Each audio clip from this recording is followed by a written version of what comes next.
think I killed the intro on this one. My bad. But welcome to this week's edition of the Takedown Breakdown. I'm here with my guy Nades, ToeTagginTambo, going to break down all things from the main slate, week 13. And Nades, the new stream here, it always gets me. That's probably the first time I've ever done that. But I killed us on the intro, my man. How you doing this week?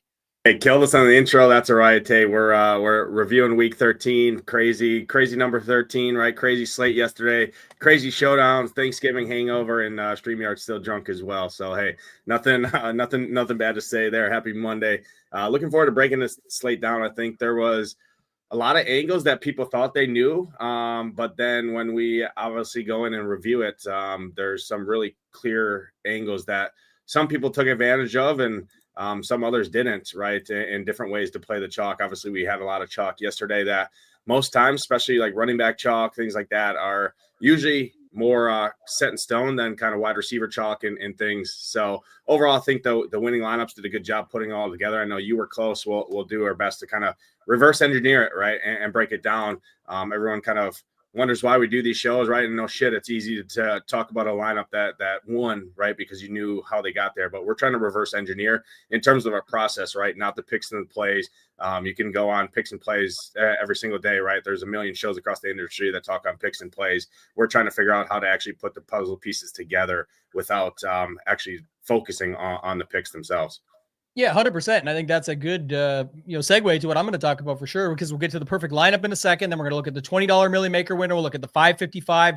I'll show you guys my lineup that finished fifth in the 153 max. But that's the key point that you said. When people talk about this, like those are more virtual hand builds for me. I've talked about this a ton in the past, or a hand build, in a sense where I'm looking at it, taking things we've learned from the past and then trying to put it all together with the tools and have them make sense. And I'll show you guys that exactly where I got this from when we get there. But it was a close day for me. The most tilting part, I always say, play satellites, they say, play qualifiers, they say, it'll be fun. I got third, fourth, second, fourth in the FFWC and King of the Deserts. I got fifth in the 153 max with 100K up top.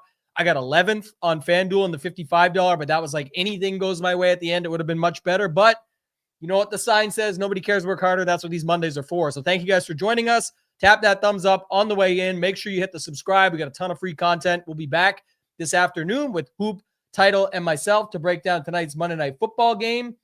Had some big member wins. Congrats to our girl. She got the job done last night. 44K up top in the showdown streets for that overtime. I really thought, too, that Mariota was going to pay me back that 53K. He lost me earlier this season. And he did throw another pick. It ended up he did the job down the stretch to get it to OT for me, and that's where I thought I had a shot. But once that Harvey touchdown and McLaurin touchdown went in, that's showdown for you. But Nades, let's hop in. Let's go to the perfect lineup. Before we do that, real quick, just want to let everybody know we did carry over the Black Friday prices for Cyber Monday. So the big thing about that is just if you want to get into Ship It games, the final stretch will have the draw go out tomorrow. So as long as you get in today, we'll mention it again at 1 p.m. Eastern, 2 p.m. Eastern, 1 p.m. Eastern. Which is it? 2 p.m. Eastern. Sorry, guys.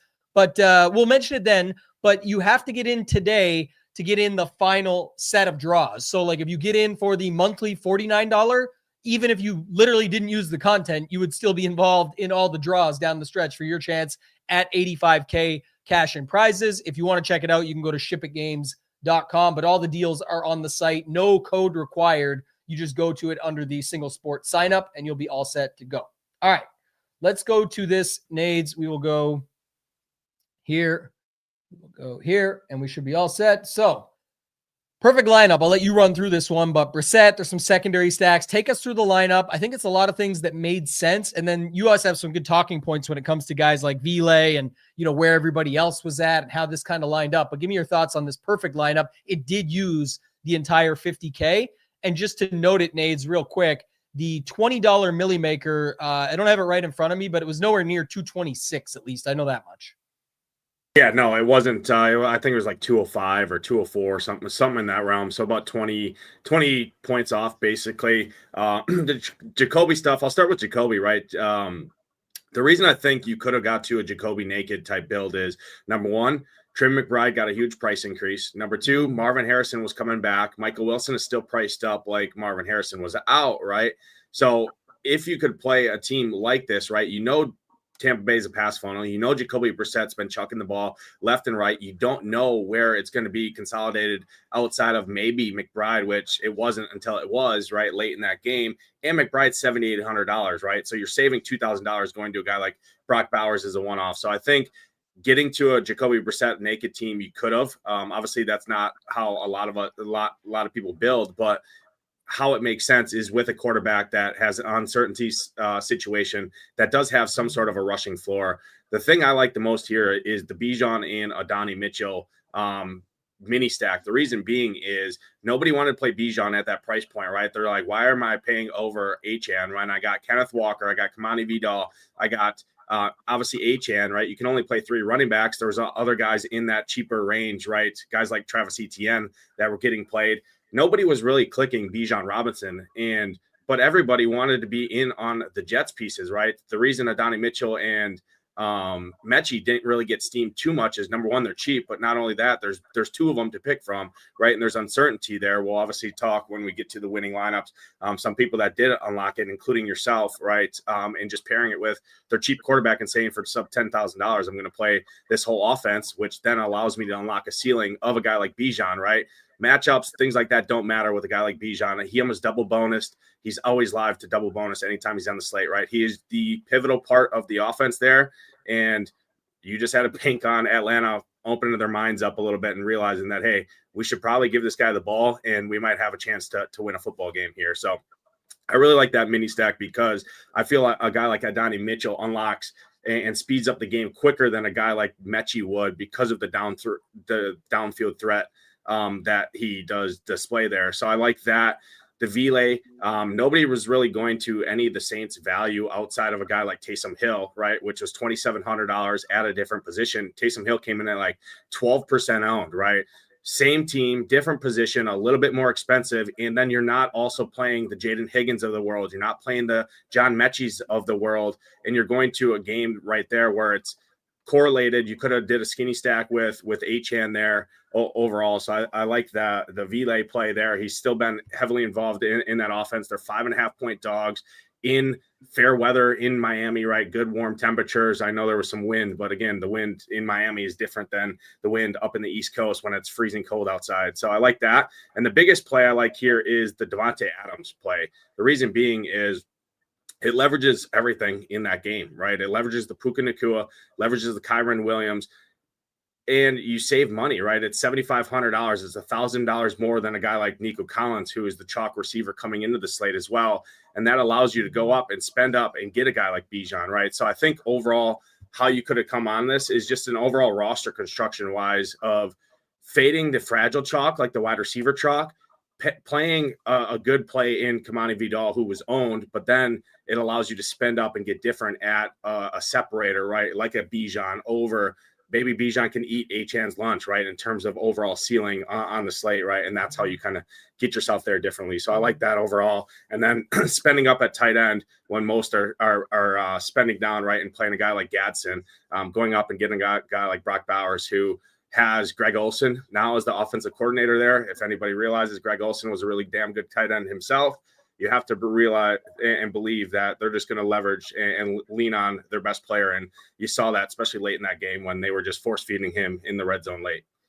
Yeah, we'll look up some of this stuff in a minute. I will say this one, like, there's simply no way to research and account for this. It's just false. We'll go into it in a second. I'll show you directly. My actual MME set didn't do as well as my 3-max, where I was able to hand pick and look at the slate and take it. It's all to each their own. Like, it's every week. You're not gonna be able to do this every week. You're looking for 1 week throughout the NFL season. This could have been a game changer for me. I said it all year. I'm waiting for a lower scoring slate to be able to have a big week because it's all in how you play those weeks. And I'm going to just skip to it now, Nades, because it's just easier, and then we'll reverse backwards. I mean, the perfect lineup, you broke it down there. It just shows us where the starting point was, but just so people can see it, like, you can't make this stuff up.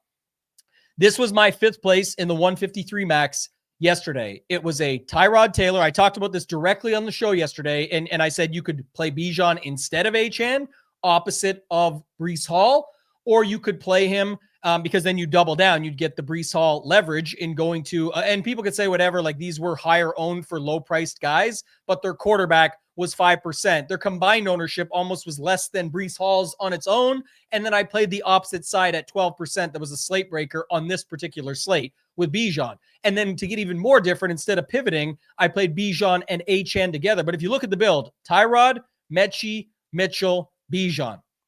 That allowed me to play a secondary stack of Achane and Olave. That allowed me to play a secondary stack of Bowers and Vidal. And it landed me on the San Francisco defense. It was a 3v3 away. If you had have had Seattle defense here, if I had played Waddle instead of Achane in this lineup over Olave, and then James Cook, ifs and buts or candies and all that stuff, I get it. I'm just saying it wasn't that far off, but this is just my mind going to the stone, looking at the slate and treating it accordingly. So if people want to know where to find it, it's very easy. You go here, Breece Hall, super chalk, negative leverage, but he's better than that. I still played him elsewhere. He's a high leverage, but he's negative. So if I'm going to go there, why not play Tyrod, Mechie, Mitchell? And then on the other side, I thought Bijan could come in even less. We talked about him moonwalking. You've got a high upside mixed with a cash consideration. There's 4 plays. Now go to Achane. Negative leverage, but the highest we had on the slate. So, 33% to be optimal. Cash consideration. Olave, 13% to be optimal. Secondary stack that works just fine. Cash consideration. A part of one of the higher stack rankings on the slate. I was fine with that. Achane, we loved. That all made sense. Go down to that afternoon game. This was not a late swap. There was no need to late swap. There was nothing to do here. Brock Bowers, cash consideration. One of our highest tight end optimal percentages. Vidal, if I'm not playing the 6K Breece Hall because I'm playing the stack that leverages it with Tyrod and the other 2 running backs, and I'm not on, that's another thing too. I could have been on Walker and the Seattle D as opposed to Vidal and the San Francisco D, but I didn't get to that one either. So just noting it, but I like Vidal across from Bowers. So again, you find these things afterwards. This is what I always say though, Nades, about looking for stuff within the perfect and within what we always look at on this show to be able to help me in situations like this for when I'm finding it. So just going back up, this was the other thing. San Francisco D at 3,600 was still an 8.4 optimal defense at 3,600. I thought they'd be just a little bit lower owned. Obviously, if I had got here, I would have got to Walker and Seahawks. Not like Walker did much. Vidal beat him, but for what Vidal made up over that, there was a slight benefit of going because the Seahawks D just absolutely crushed. But yeah, that's kind of the setup there. Jerry Matt says, great build. Just curious if most players were playing Mechie with Mitchell in their Tyrod stacks. Was there any thought to Tyrod with one and not both? Sure. You could build either or, but it's always what we talk about, right? That's what we were saying yesterday is, it doesn't really, it's actually for me, I like it better to give me both, to get me Achane and to get me Bijan together. Because hand picking this, like what if you just pick Mechie? You're screwed. He dropped a touchdown too. That could have been helpful, but just noting it, you could have been screwed. Can you play just each of them? Yes. If you found something better that you liked, I just don't care. And this is what I always try and tell people, like, oh, they suck. There's so many better things on the slate, whatever. I literally don't care. The price is 4,300, 38, and 36. The stack certainty doesn't get much higher than this. I'm not including Breece Hall. I'm purposely leveraging him. I don't care about Lazard at a 0.1% optimal. Mason Taylor could have worked, but even then you would have been picking 2. And I thought there was way better tight ends on the slate. I would have picked Kyle Pitts for a little bit more money. I would have picked Otten for a little bit more money. I was already on McBride. We talked about liking Brenton Strange, all of this. So just showing you that, Nades. I mean, that's a prime example where everyone says like, oh, I don't know how you did it on this slate or how you figure, like it's all right there. This is pretty standard stuff that we talk about every week on this show. It's very fortunate that it hit. It's also unfortunate it didn't hit for more. But at the end of the day, I'm not going to be unhappy with the process. I think the lineup build was strong. And if I could look at a couple things that I missed, it's, James Cook I liked in the Buffalo spot with the high total. Seattle D, I would have much preferred over San Francisco, but I just didn't find it.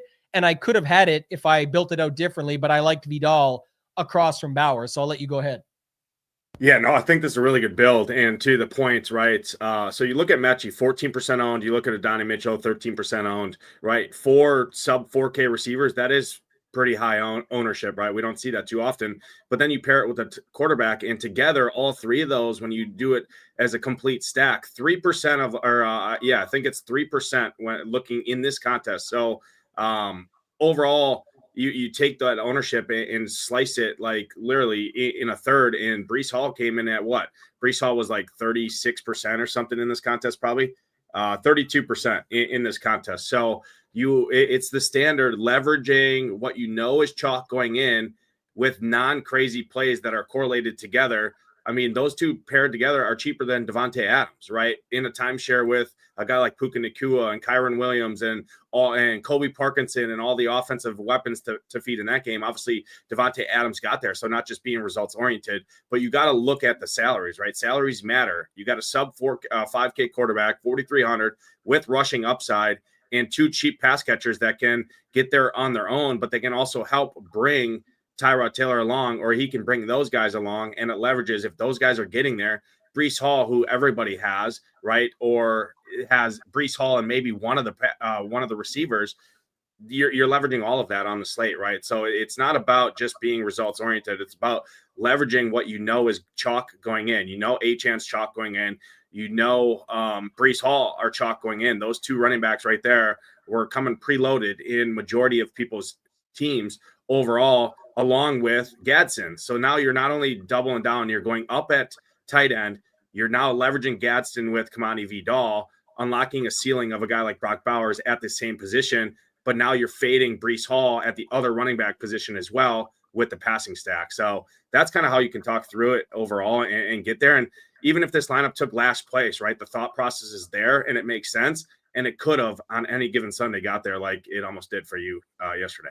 That's what people need to remember. I mean, this is the one that got there, sure, and it's easier to show that off, but it's all about the process of the build and just showing how we got there using the Ship It Nation tools. Like, that's how so many people are getting there. So to say it's like you can't get there, you do got to put your time in, you do got to put the work in and be able to figure it out. Those there watching this show right now obviously are doing that. And this is a side note, like I liked Puka and JSN yesterday too, but even Adams, nowhere to be. I mean, you didn't necessarily need him. He's on the optimal, I'm saying, but it wasn't on as many rosters because not many played him, but he's an outlier, of course. I'm saying when you talk about guys like JSN, 9,500, when you're talking about yesterday, all the people that wanted to talk about the CMC and the JT stuff, like I use those guys in the proper in the places where they made sense and those builds. So in my version of this, no different than Tyrod with Mechie, Mitchell, and Bijan. And to Kyle's other point here, he said, love the leverage separators. If you go look at the stone, that's the key. Again, oh, Tyrod chalk. First of all, 5% ain't chalk, or whatever he came in at on that lineup I just looked at. 5.1%. Oh, Mechie, donkey play. Fine. He dropped a touchdown. He could have had better, and he didn't work out. But putting in a Mitchell leverage and a Robinson leverage, and Robinson is huge, huge optimal, only ended up coming in at 12.8%, and he allows you to fit this. It fits well with what would make it work and leverages the running back in that game as well. Those are key contributors, but the Stroud with Jaden Higgins with Collins, like that made sense if you wanted to put a Warren or a JT in there, but they would be guys that would speed up the game and make those lineups work. If it didn't work, that's where, like Nate said, this is just the one that got there, but the process can be applied across all of them. And speaking of process, Code Res, can't tell you guys this enough. And really, again, everyone always talks about this stuff. Like again, it's not for everybody, and I don't really care if you buy it or you don't. There was 50 spots left last week. There is 22 after Black Friday. If you go to shipitnation.com, go to Mastermind and click it, it opens up this page. You can scroll down to join. The one-time option will be gone when the next 22 spots sell or when the end of the month comes up. And the reason I'm saying that is because if you go and I log in, and let's just see here, strategy, and scroll down, it's literally the first video right here. If you want an hour plus of me and Nades actually going through exactly how to use, I think taking a step back is you can. What I actually did on Sunday for this slate or any slate, right? Is I go full process of breaking it down. That's under the Mastermind program. This is an hour long, and you can see us go through one by one with stack rankings, the stone, and then taking it directly into SaberSim. That's how people are doing it. If you want to get good at golf, you go get a golf instructor and find out how to hit the golf ball better, or you suffer through it and pay countless dollars trying to figure it out yourself. This is part of it. If you want our direct process, that's the way to go and do it. So going back to the stone, Nades, this was another thing too. I kept talking about it yesterday. I'm going to mention it because it fit this one as well. If you get these big team totals, right? Like the Bills and the Rams, right? The big team totals and that, look at the leverage plays in these lineups and what they ended up doing. This is results oriented, but it's just to note, if you're looking for high leverage spots, to go back to it, this is a spot where Devontae Adams just absolutely crushed and went off. Jalen Coker, Tet, those guys were in the same game. They both had big games. If you go back down, James Cook, another great optimal for a guy that was just being overlooked in that range. You can find all of these plays, and I say it to everybody every single time. You literally just have to put up the stone on one screen. It would be the best for anyone, Nades, like we literally talk about in that Mastermind video. If you just stop trying to listen to 100 podcasts, stop trying to figure out everything on your own, just put the screen up with the stone, put the screen up with SaberSim, and literally turn everybody off and just pull over all the color-coded plays across the board and let it build good lineups for you. That's SaberSim does the work, but it's the stone that's actually the inputs. If you just did the stone inputs and were able to bring those across, you would get much better lineups with natural correlation. Even if you only have the core plan, right? The original plan that we talk about, the base model plan that comes with these deals, the 69 or the 167, you would do so much better because SaberScore would take over on top of the inputs, which is you're using the stone to create the player pool. That would do it all for you. So hopefully people know that. Jerry Matt, who's in the mentorship program, says Mastermind videos are the best. Fantastic video to leverage and rewatch.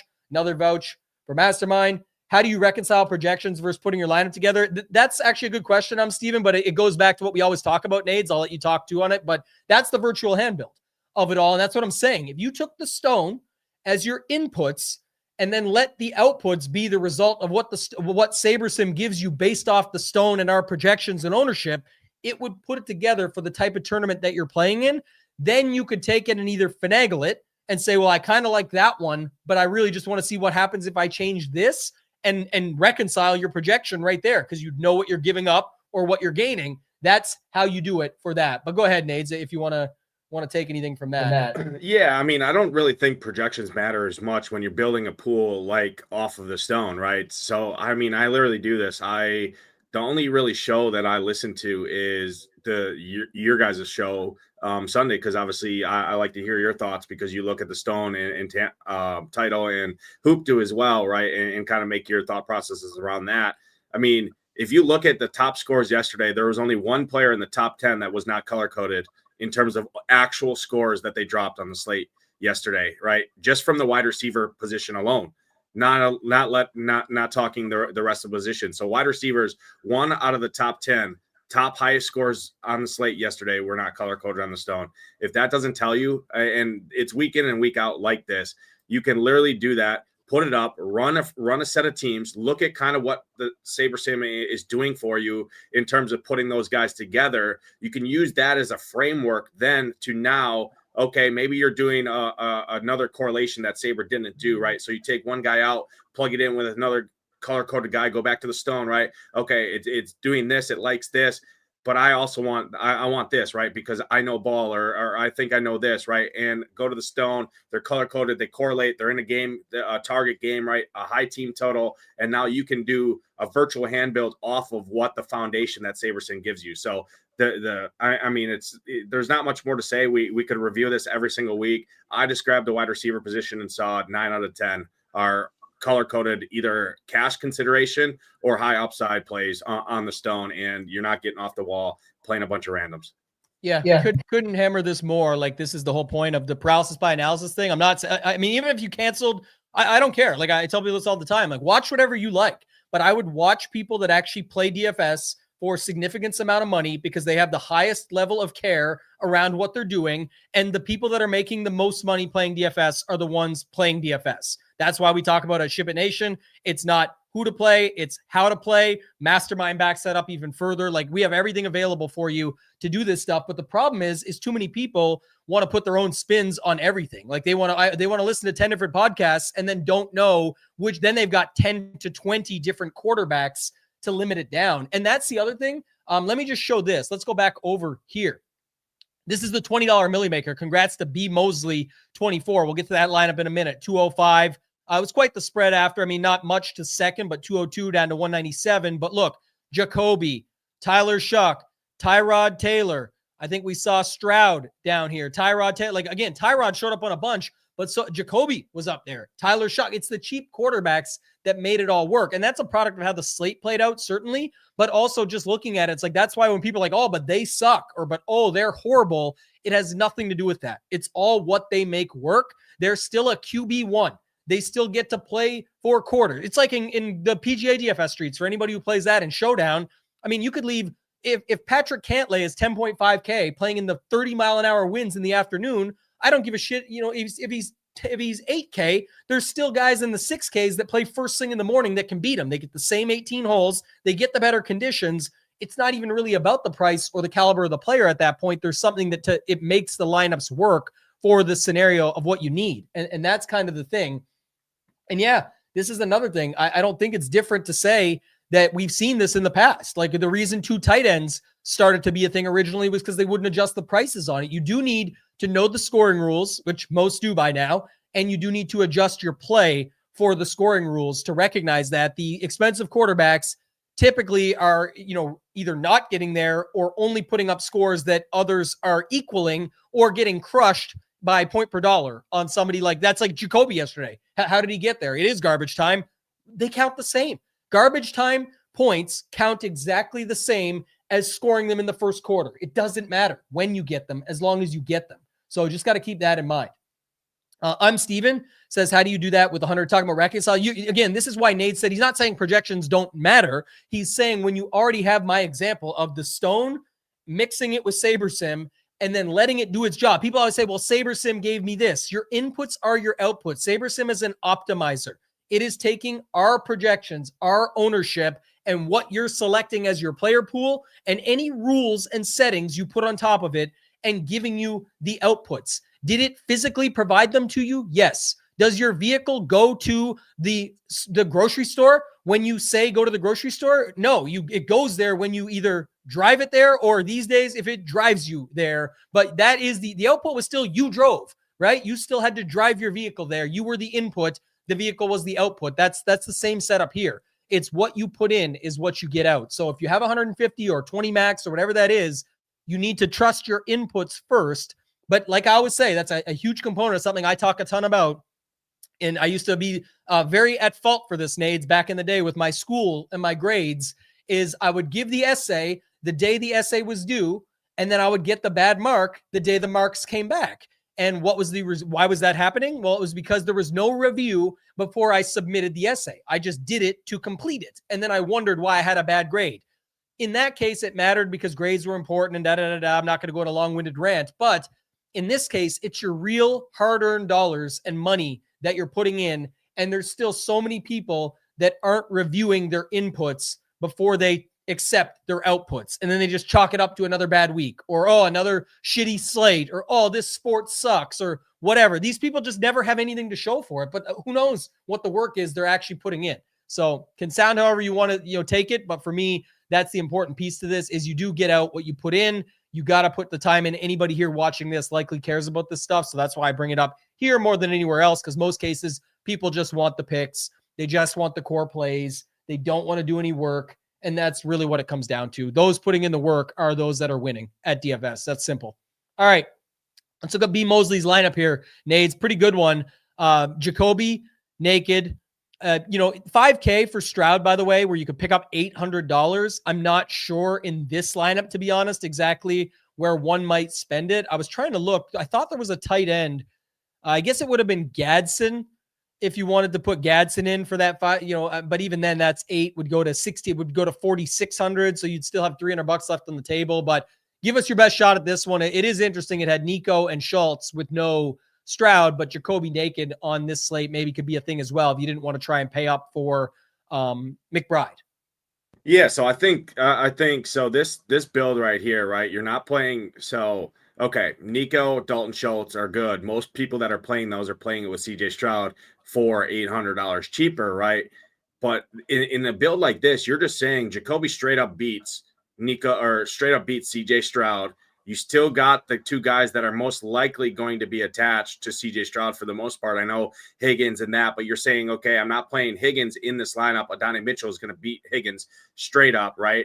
Now, Jacoby Brissett talked about it, right? His pass catchers are expensive for the uncertainty that is there. That's with Marv coming back, right? And since you're not doing that, you're not playing the CJ Stroud stuff. That means you can't play Trey McBride because of the salary attached with a guy like Jacoby Myers. So now you save that money there, go to a guy like Brock Bowers. Overall, I think it's a really good build. I think playing the Bijan Adonai Mitchell was obviously the key to unlock the winning. It was the key to everything yesterday, right? The Bijan Adonai Mitchell. But I think how he or she set this up with not going CJ Stroud when most were going CJ Stroud, you're still playing those floor plays of two guys. Number one, Dalton Schultz at a onesie position that can get there on PP points per reception, right, on DraftKings scoring. Same thing with Nico Collins, where necessarily they don't need to, at those salaries, bring along their $5,000 quarterback. They could, but again, you're just saying Jacoby's just going to straight up beat CJ Stroud coming back, right? First game back on the road in Indy. Jacoby Brissett's against the pass funnel, right? Has some rushing floor. So that's really how you get that. And then, the Tet McMillan on the other side of all the Rams chalk, right, is just kind of standalone one-off who has been heavily involved. And if you just looked at that game and said, this game's going to play closer than what the spread indicates, I'm just going to get a piece that would help that game stay close from the side who's the big underdogs. I'm not going to the running game. I'm not going to the cheap punt guy because I already got my punt in Adonai Mitchell off of Jalen Coker, who also obviously got there. You're just playing Tet as a one-off at $6,100 when most people in that range are going to guys like Jalen Waddle, Chris Olave, things like that. So overall, I think the build is really good. I think they did have 150 teams, so it is a portfolio build, but that was the only one in the top 20, like 20 something. There's 250 maxers. The rest were all sub 20 teams, most of them sub 5 teams. So going back to that point earlier, right, when you can't win unless you play 150, just not the case. And this is a telltale sign of that. Majority of the people in the $20 Millie Maker had 5 teams or less in the top of the leaderboards. Yeah, Sites brings up a good point here, and I appreciate the honesty. He says, it helps me to know I was on every player on the optimal except Vile. SaberSim was giving me Vile. I moved off. Unfortunately, I need to be more open to the options the Stone and SaberSim were suggesting. Again, if you're using our projections, that's why you were getting him. Vile color-coded on the Stone, again, would have made your pool a solid 8.1 when you look at $3,500. So, it could have been Vile. It could have been Mitchell, who had a slightly higher projection down here, a little bit more optimal if you look at the Stone. But just to note, that would have made it made its way in, and that's why you see some of the Tyler Shuck lineups. I think there was even the second one is Shuck, Olave, Vile with Mitchell, who I just pointed out. This is an excellent lineup too, by the way. If you just look at it, it's you're not playing Hall, so you're playing Mitchell. You're playing Bijan across from who's the flip side of that game. So there's a secondary stack that kind of goes against it. You're not on the cheap stack of Tyrod with a Mitchell and Mechie. So instead you go to this. If you're not on McBride, who's expensive, maybe you go to somebody who could actually beat him at the position and more point per dollar, I think, because I'm pretty sure McBride still had a decent enough day, but it was at 7,800 versus 58. You get the little chalk combo at the bottom. At least it makes sense when you have a 1% or a 7% or a 2%. And even that too, the Shuck thing, 2%. I'm not playing Tyler Shuck when he's going to be the chalk cheap quarterback. What? 2%? 3%? This is nuts. And then you get a 14% running back. You get to play both those guys together. I love this lineup, and congrats to B Mosley. Congrats to second place, gets 100K too. But I'm just saying, these types of builds, it's what makes it work. How do you play Achane at 47% and get different? You play a 2% quarterback with a 1% wide receiver and a 7%er. That's more than enough leverage already. But then you go with a Bijan Adonai Mitchell flip. You get Brock Bowers in there at a low 10%, and that allows you to afford the cheap pairing at the bottom. So, this is just going off of both lineups. You kind of broke this one down. I really like this lineup here in second place. So, yeah. And this is the worst case scenario. And I usually don't talk back too much, but Roth, you've been here a long time in the comments complaining about stuff. If I didn't have the track record I have, which I don't really tout ever, then you'd be able to say this, but I have plenty of credibility behind what I'm doing in this game. So you can say whatever you want. We're looking so smart after the fact. I just showed my lineup. That's a fact from yesterday, and it did quite well. So lots of good stuff there. Our man Stat is in here, says only 4 correlated pieces on the Millie Maker.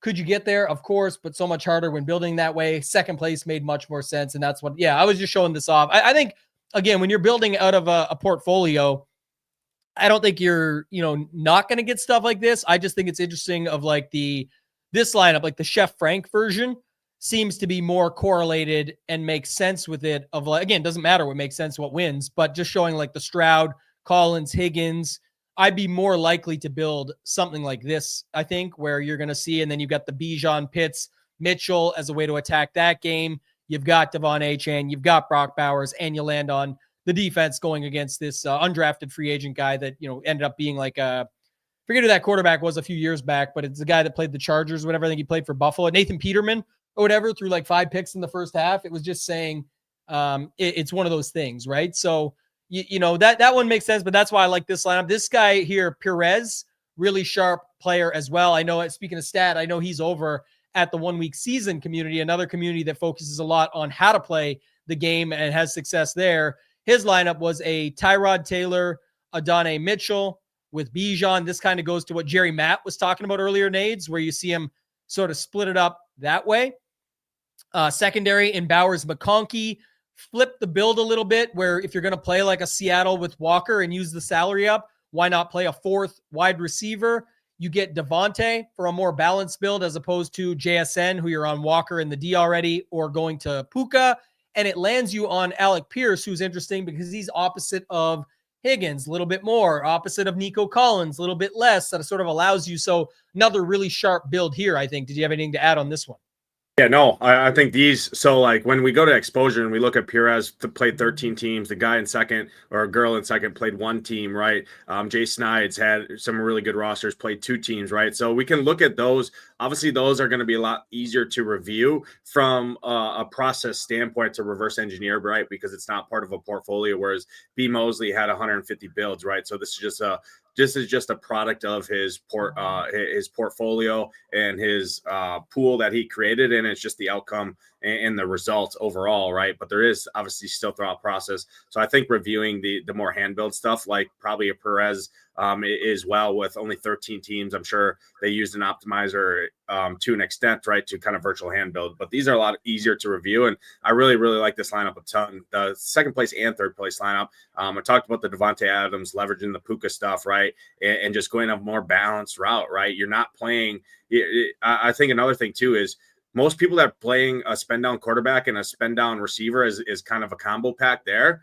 We're going up to either get JSN or Puka. So now you did that to go up at running back and get a guy like Bijan, who most people, if they're going up at that position, are going HN, right? So now that gives you the ability to not punt at one of those 5K running backs in the flex. Now you can go get a $6,300 correlated wide receiver 1 in that offense in a competitive game, or what thought to be competitive game at home overall there. So I think that's another important piece in terms of roster construction as well. When most people were spending down yesterday, they were going up to get either Puka or JSN or even Trey McBride, right, at tight end, which I think Trey McBride is in the 5th place lineup, actually, Jay Snides lineup there. So again, attached to Tyrod Taylor, right? So from a process standpoint, spending up at a different position than where most people are doing it, but then you're also leveraging it with a guy like Devontae Adams when most are going up to a Puka in a build like this, I think is really, really sharp as well. Yeah, Roth, you're all good. I'm just saying, like, at the end of the day, it's not to be rude. I think these are great people, and congrats to them. I'm happy for them, but for this show and for people watching it, it's not even that we really care about them as much. Great people. If I've met them, awesome. I'm always trying to be friendly with everybody. I'm saying it's more of, we care about learning for us and taking away what we can take away. And that's why it's important to not always just that's why we don't just always look at the winning lineup. We look at a lot of other things. Sometimes it's our own process. Sometimes it's others that we know are amazing DFS players because we want to learn from what they did, where they landed. Some weeks we look at Stack Seeker and how many people played whatever together. Some weeks we look at exposures and things like that. But it always is nice just to see where the winning lineup landed. I want to see where my guy Notorious landed. He's a great guy, someone I do care about, and I just want to see what he put together with his little run here. It looks like Cam Ward, naked Cam Ward. So there you go. That's interesting because it was really a situation I liked yesterday was Cam Ward, but I talked about on the Sunday show. It got muddied up with the Chig and Isle Manor news where it was like, oh, it's not going to be as good as we thought, but this would be one way to go about playing it. Now I'm guessing he's wishing at this point it was a different quarterback at that point, because how much was what do you get? 19 points. I don't want to make him feel bad. I'm just curious. You had the 13. Yeah, it's about 13 points for the Millie Maker win. But I mean, here nor there, or even if you put in like what was Tyrod? Where's he at? He got 21.28 at 43 and paired with Adane. Yeah, it's the way it works out. But this is just noting too. I want to go back because Stat said this, and just agree. I get all that, and that's perfect. This is all good stuff. I'm just saying he said some of the others are more difficult to land on because it feels like you're just picking players. I will note this is one thing for certain, and I can't talk about this enough, especially when it comes to Showdown.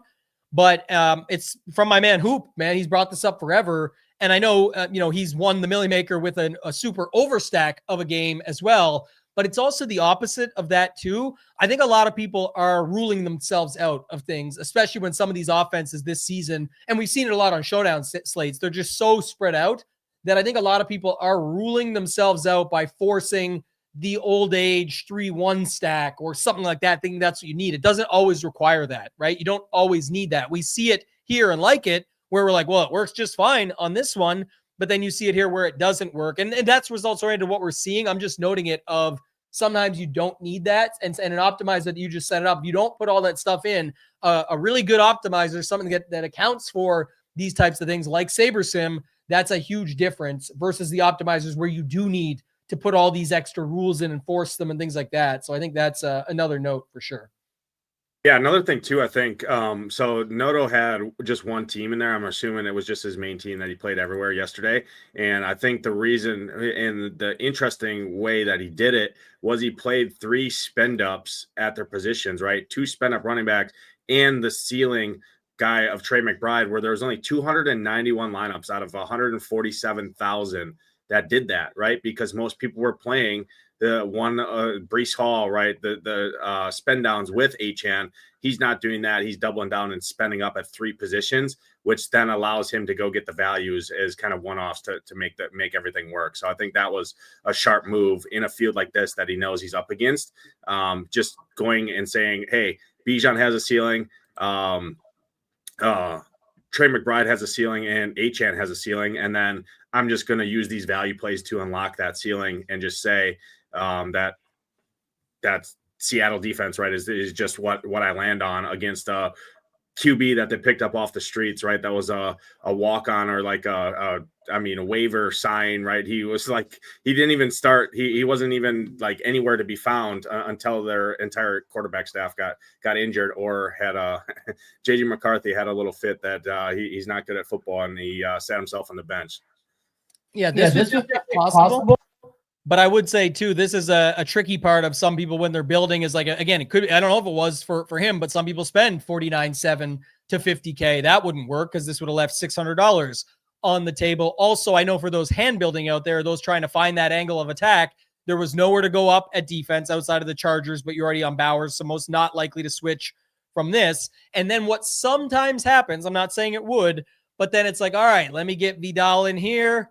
Well, I got more money to spend, but I wonder if I can bring him down to Mechie, and the 1,600 gets me up to Puka, and then it's a whole different build, right? Then you've got Puka who only got a much smaller number. You've got Mechie who busted. You do get a little bit more here, but it's not probably the same 50K finish. And that's just a quick thing. I'm just off the top of my brain looking at it. That's how some people think when they're building, right? So it's just interesting to note. Sometimes you got to take the good with the bad. I know it's all you were saying too, Stat. Was it only $600 because he couldn't have got to Shakir, right?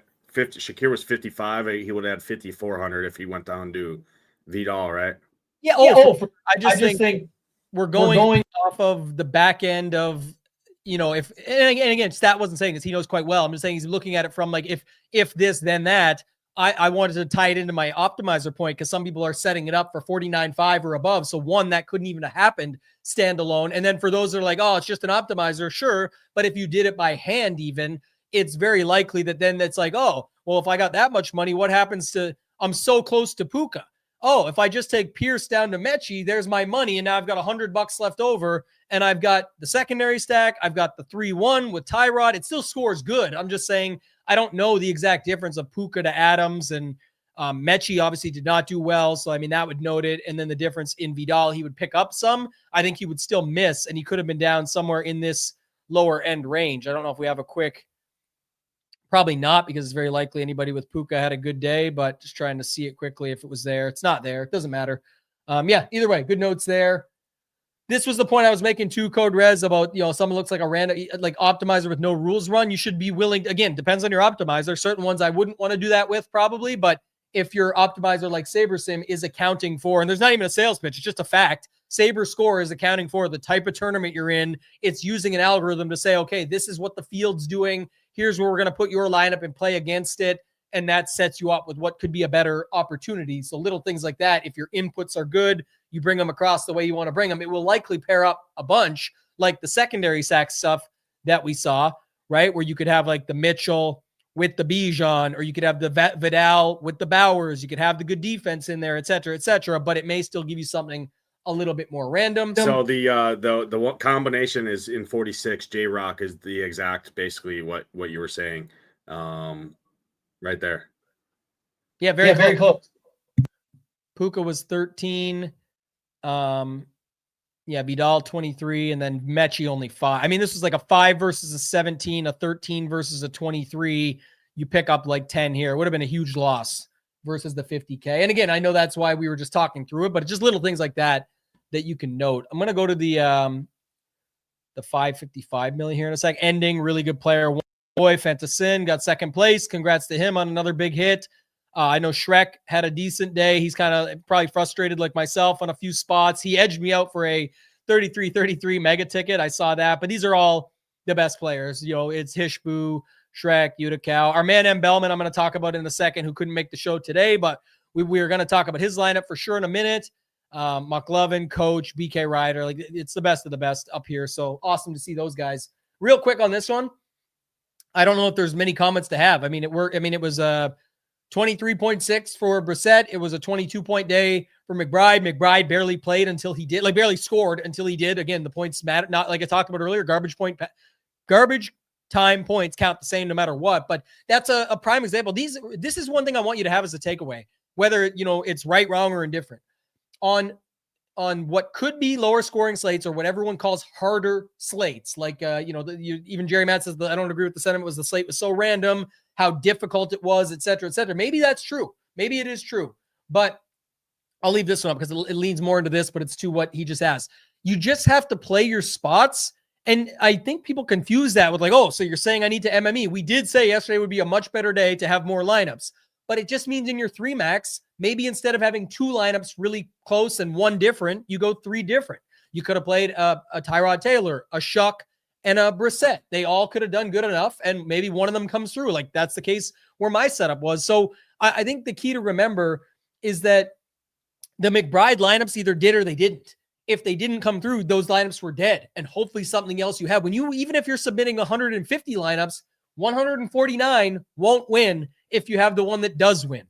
So, I mean, there's so many different little things along the way that you can apply and take away from that. But mine would be just remembering from that perspective, like you're building your lineups for the what if. If they don't, then like I would say, though, there will be lineups that go to the pasture, hoping that some go to the promised land. That's the difference in those two. So Andrew said, watch it on playback. Just say sometimes the good plays are the good plays. Almost every week, the good plays are the good plays. It's just they won't all be the good plays, and they most certainly won't all be the good plays when played together. That's why they invented cash games, and even then, those can be frustrating at times.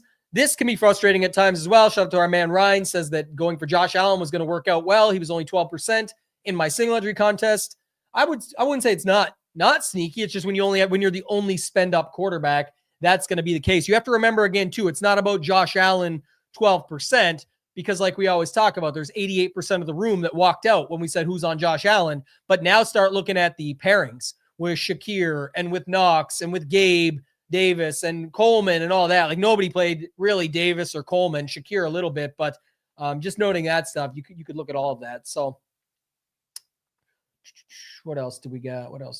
Anything else? Lower dollar tournaments, a few small things, let the Sims do the rest. Yeah, this is a nice way to do it. Set a few small things and then let the Sims do the rest. Yeah, if you've got that, definitely agree there. Yeah,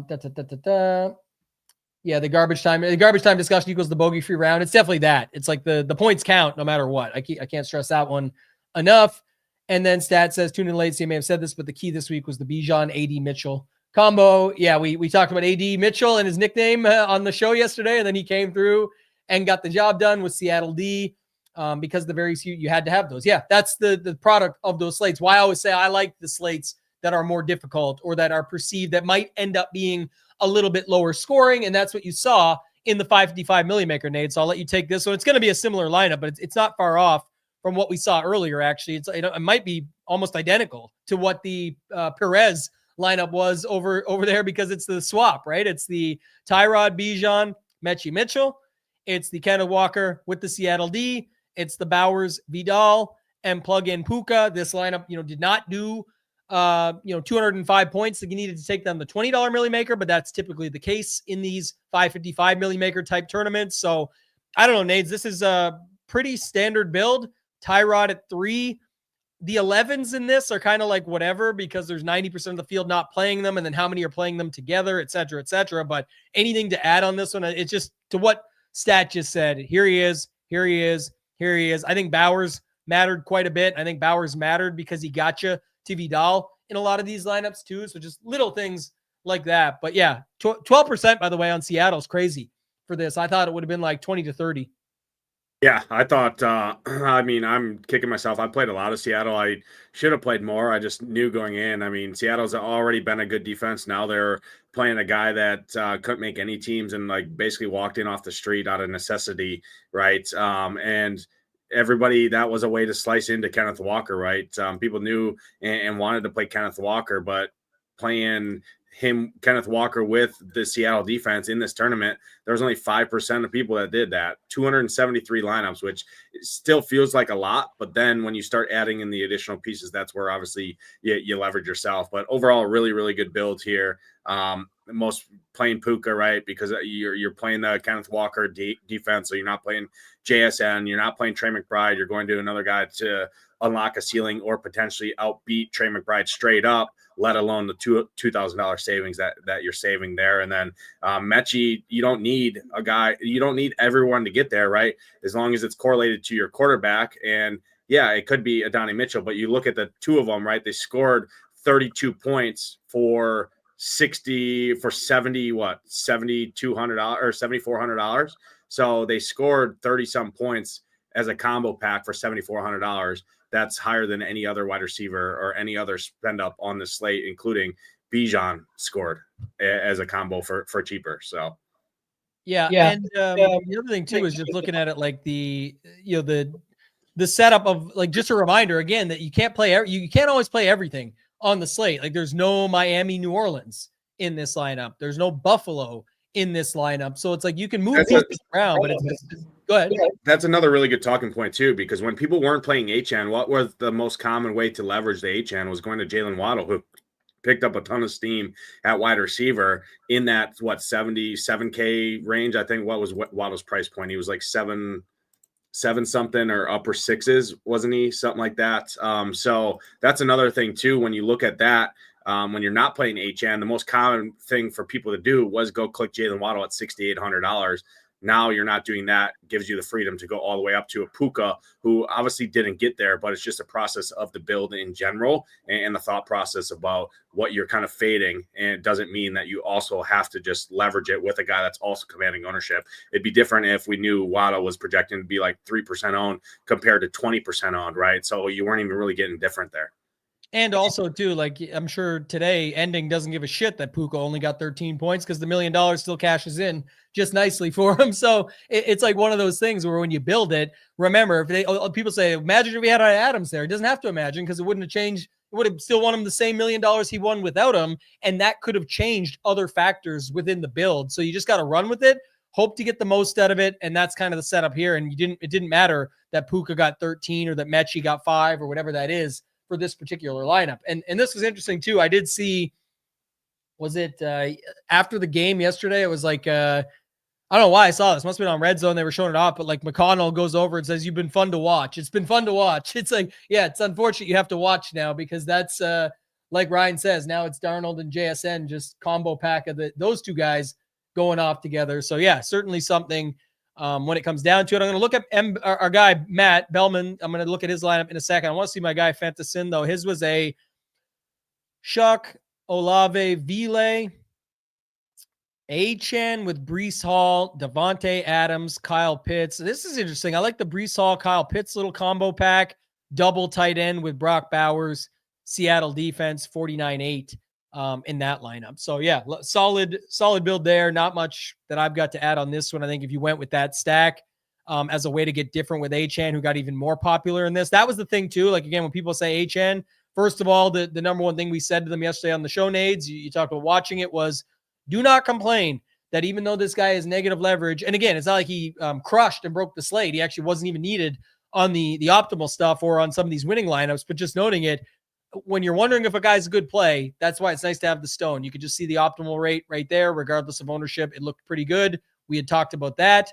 And then if you go back here, 5%, 12%, 2%, that immediately slices the 51 down to not even matter. So, at that point, you can kind of just plug in some of these spots and say, I'll take what I get. If you got Breece Hall, 34, no problem. Let me play Pitts at 14. Again, people will say what they want about 14. That's why you really have to ignore, when I talked about earlier, the shows that just go on and hammer the stuff about the chalk and the bad chalk and all. Like in the end, it matters. Yeah. But to the opposite point of what we always talk about on the show, we're focused on the process.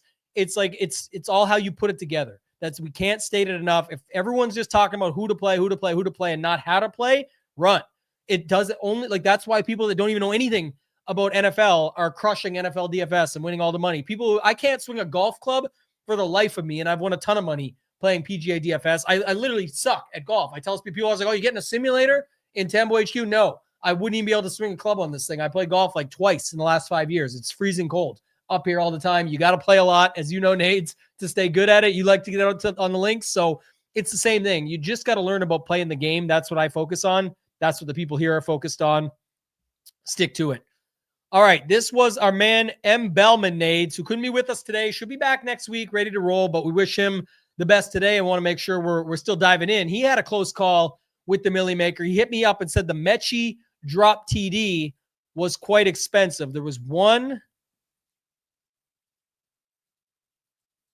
two Mechies in front of him, and he got 178. So yeah, that drop TD would have been third place, I guess, if it had been the only thing. There's a butterfly effect, of course, but go ahead, Nades. I'll let you take his lineup down. He's got a 4-man with the ATL. Then he got a Puka, Bowers, Neal, Seattle D to round it out. Yeah, I think this is a really good build. It basically takes a 9-leg parlay and turns it into a 4-leg parlay, which still isn't great, but it's a lot better than 9 individual pieces, right? Having 5 guys from one game. That's a way to play the Jets chalk differently, right? How many people are adding them all together? And if I went to Stack Seeker, I'd see it's very, very little, just because I saw it was very little, just how many people played Tyrod Mechie and Adonai Mitchell together, let alone add in Breece Hall to that to slice into his 34% ownership, which then unlocks the ceiling of a guy like Bijan.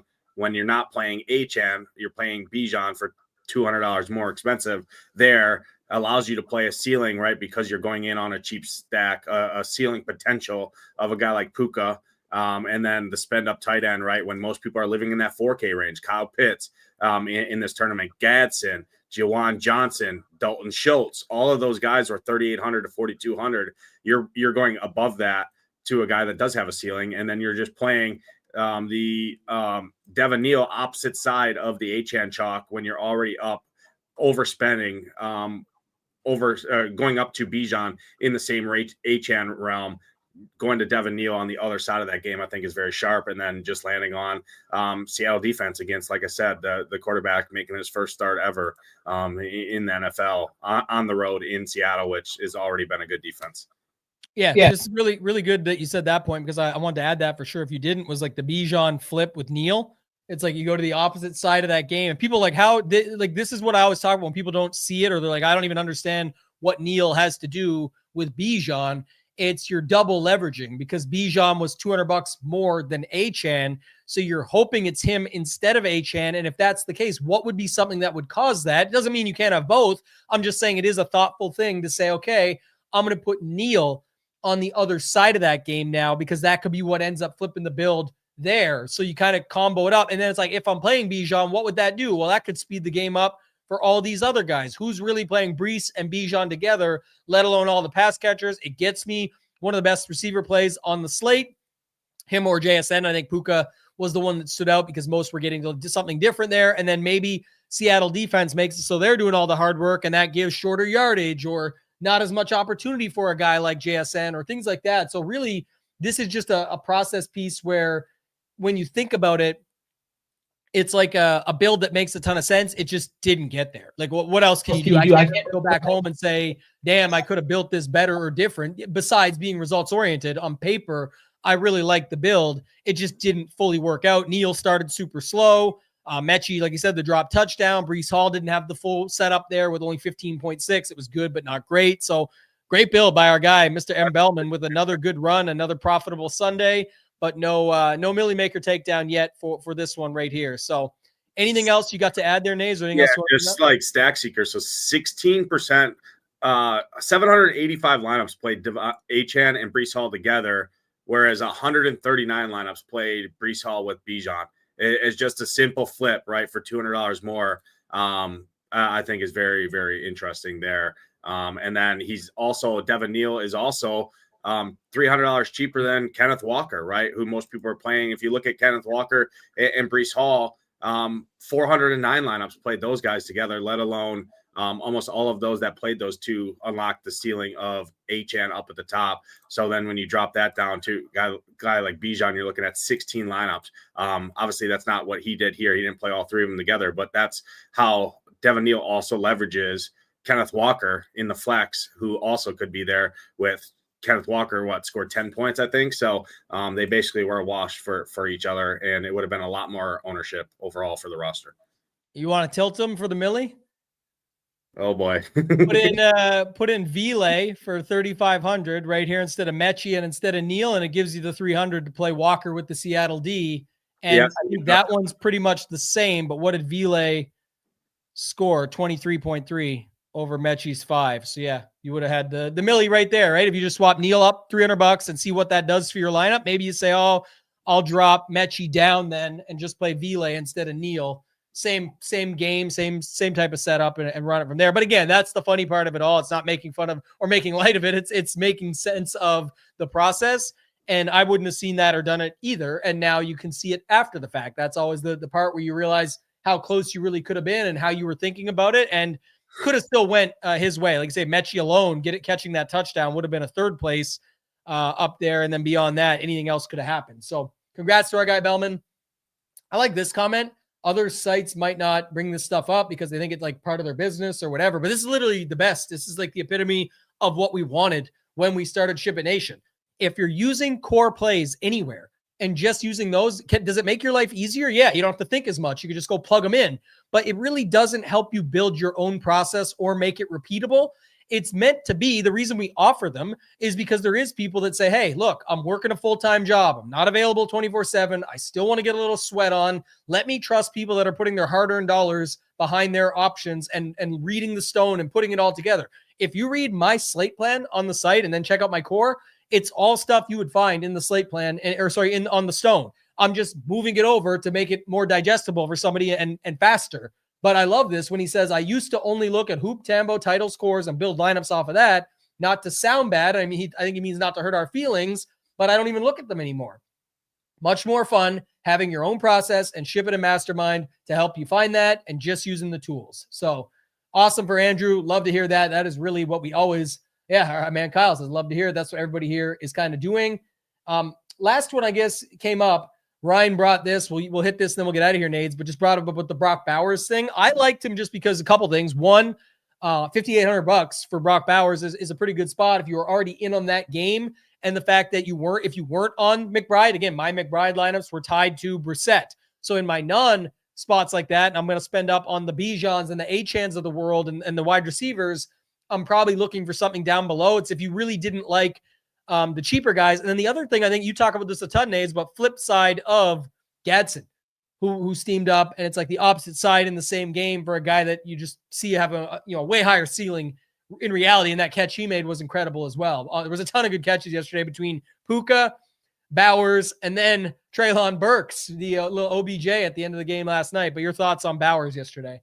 Yeah, not only that, Ashton Gentry, Gadsden was a lot more popular than Bowers, Kamani Vidal, same exact game, right? So I think that's the other aspect too, right? When people were going to the Raiders, right, they were more so going to Ashton Gentry more than Brock Bowers because they wanted those cheaper tight ends for the 4K range tight ends, right? Instead of the $5,800 tight end. And then they were using a guy like Ashton Gentry at that $6,400 price point. So I think it's a double flip flop in the exact same game, right? With higher ceilings, in my opinion. Yeah. And then not the best results from a couple, one huge game. And now this game was pretty solid as well and got the job done on yesterday's slate. But like our guy Kyle says, it's not, what he's done all year doesn't matter as much. Just one game that we're clicking on him for. You can make a lot more money in DFS in spots like this as well, particularly in other sports. I think in baseball and in golf and in NBA and stuff like that, where you can really see somebody pop. Now, NBA, more projection driven, but like baseball, golf, when you just bet on a long-term talent, that's the one that always hits you in the rear view and it's results oriented, but it's like, damn, I should have been on just because they're on a slump right now. Why not play them to bust out of the slump? They still can hit 2 home runs.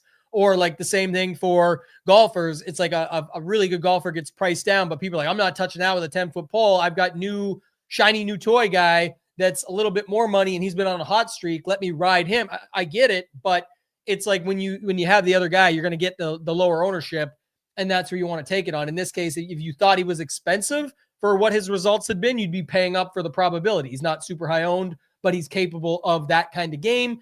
And then if not, you look at it from the other perspective, you thought he was too cheap and not as many people are moving to him. Again, in the bigger tournament like this 555, sharper field, he was a little bit more at 14.4, but he was lower in some of the other places. All right. Yeah, he was 10% owned in the $20 Millie Maker, where most guys in that range, especially, Shakir was the big one, 21% owned for $300 less. So the people that use Bowers in the flex instead of Shakir in that afternoon window, I think is very, very sharp as well. Yeah, love to see that. I thought this was a good one, breaking it all down, just going through everything. Hopefully that helps some people. Again, if you want to get in at Ship It Nation to get the stone, we talked a ton and extensively about it. There's no cheaper way to find out. You can pay $19 actually. If we just go back to this screen for a second, you can do the Ship 19 code for 5 days for $19. Check it all out. You'll get tonight's stuff for the Monday Night Football showdown slate and then right through Thursday Night Football and all that. But for the weekend, the best way to get in is just get in for the rest of the season. If you want to do it that way, you can do 119 without SaberSim or 167 with SaberSim. You're going to get all the rest of the regular season, the entire playoffs, all the short slates on weekends, etc. And then on top of it, you get the Super Bowl. And then if you just want to try it a month and get in the Ship It games and check us out for 1 month, 49 or 69 with SaberSim, definitely the best way to do it and to check everything out. Nades, I appreciate you, man. It's always a fun show doing this. If you guys can do us a favor, make sure to tap that thumbs up, subscribe to the channel. For Nades, for myself, ToeTagginTambo, let's ship it.